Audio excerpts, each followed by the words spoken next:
Hello guys, അപ്പോൾ ഞങ്ങളുടെ പുതിയൊരു വീഡിയോയിലേക്ക് എല്ലാവർക്കും സ്വാഗതം. അപ്പോൾ ഇന്ന് നമ്മൾ പോകുന്ന മുത്തല എന്ന് പറയുന്ന സ്ഥലമാണ്, കുവൈറ്റിലെ ഡെസേർട്ട് ഏരിയ ആണ് കേട്ടോ. ഇവിടെ നമ്മൾ ബഗ്ഗി റൈഡിന് വേണ്ടി പോവുകയാണ്. അപ്പോൾ നല്ലൊരു എക്സ്പീരിയൻസ് ആയിരുന്നു കേട്ടോ. അപ്പോൾ അവിടെ പോകുന്ന വഴിയാണ് കേട്ടോ. വഴിയിൽ കുറേ ക്യാമലുകളും അങ്ങനെ ഇങ്ങനെയൊക്കെ ഉണ്ടായിരുന്നു. ക്യാമലിനെ നോക്കുന്ന ആളുകളും ഒക്കെ ഉണ്ടായിരുന്നു കേട്ടോ. അപ്പോൾ ഇതാണ് നമ്മുടെ ഏരിയ. അപ്പോൾ ഞാൻ ഡ്രൈവ് ചെയ്യാൻ പോകാം കേട്ടോ. ആദ്യത്തെ എക്സ്പീരിയൻസ് ആണ്, പക്ഷെ നല്ല രസമായിരുന്നു കേട്ടോ ഓടിക്കാൻ. വീഴുമെന്ന് പേടിയുണ്ടായിരുന്നു, കാരണം ഡെസേർട്ട് ആണെങ്കിലും നിറയെ കല്ലുകളാണ്. ഒന്ന് വീണാൽ മൊത്തം ഉരഞ്ഞു പോകും, അങ്ങനെ ഒരു പേടിയുണ്ടായിരുന്നു. എന്നാലും ആദ്യം കുറച്ച് സ്പീഡിനാണ് ഓടിച്ചത്, പിന്നെ അങ്ങ് നമ്മൾ ഓടിച്ചു പോകും. പിന്നെ ചെറിയ ചെറിയ മലകളൊക്കെ ഉണ്ടായിരുന്നു കേട്ടോ.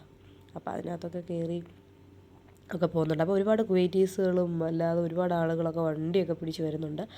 അപ്പോൾ നല്ല രസമായിരുന്നു. അപ്പോൾ നല്ലൊരു എക്സ്പീരിയൻസ് ആയിരുന്നു. ഒരു ബൈക്ക് ഓടിക്കുന്ന പോലെയൊക്കെ ഒരു ഫീലായിരുന്നു നമുക്ക്. അപ്പോൾ അങ്ങനെ ഞങ്ങളങ്ങ് ഓടിച്ചോടിച്ച് പോയി.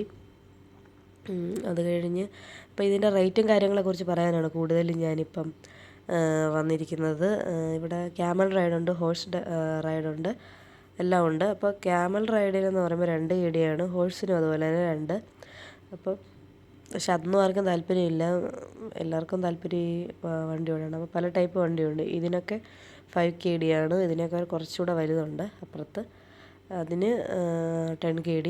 പിന്നെ അതിലേയും വലുത് യമഹയുടെ വേറെ ഉണ്ട്. ബുള്ളറ്റ് ഓടിക്കുന്ന പോലത്തെ ടൈപ്പുള്ളതുണ്ട്, അതിന് 20 KD ആണ്. പിന്നെ കാറുണ്ട്, കാറിന് 10 KD ആണ്. അപ്പോൾ ഓരോന്നിനും ഓരോ റേറ്റാണ്. അപ്പോൾ അതനുസരിച്ച് നമ്മൾ ചെയ്താൽ മതി. കാറ് പിന്നെ വലിയ താല്പര്യം തോന്നിയില്ല, കാരണം കൊച്ചു പിള്ളേർ ഓടിക്കുന്ന കാറ് പോലെ എനിക്ക് തോന്നിയത്. അപ്പോൾ അതിനോട് താല്പര്യം തോന്നിയില്ല. അപ്പോൾ അങ്ങനെ നല്ല രസമായിരുന്നു. അപ്പം ക്യാമലിൻ്റെ അടുത്തൊക്കെ പോയി നിൽക്കാൻ പറ്റി, അതിനെ തൊടാനും ഒക്കെ പറ്റി. എനിക്ക് സത്യത്തിൽ പേടിയായിരുന്നു, പക്ഷെ നല്ല രസമായിരുന്നു കേട്ടോ. നല്ലൊരു എക്സ്പീരിയൻസ് ആയിരുന്നു. എല്ലാവരും ഒന്ന് ട്രൈ ചെയ്ത് നോക്കുക. എപ്പോഴും അത് അവൈലബിൾ ആണ് അവിടെ. അപ്പോൾ നമ്മുടെ ലൈഫിൽ ഒരു വട്ടമെങ്കിലും നമ്മളൊന്ന് ട്രൈ ചെയ്ത് നോക്കുക. പല സ്ഥലങ്ങളിലും ഉണ്ട്, പക്ഷേ ഡെസേർട്ട് ഏരിയ വന്ന് ചെയ്യുന്നതാണ് കുറച്ചുകൂടി നല്ലത്. അപ്പം ഞങ്ങളുടെ വീഡിയോ എല്ലാവർക്കും ഇഷ്ടപ്പെട്ടെങ്കിൽ ലൈക്ക് ചെയ്യുക, ഷെയർ ചെയ്യുക, കമൻറ്റ് ചെയ്യുക. Okay, by.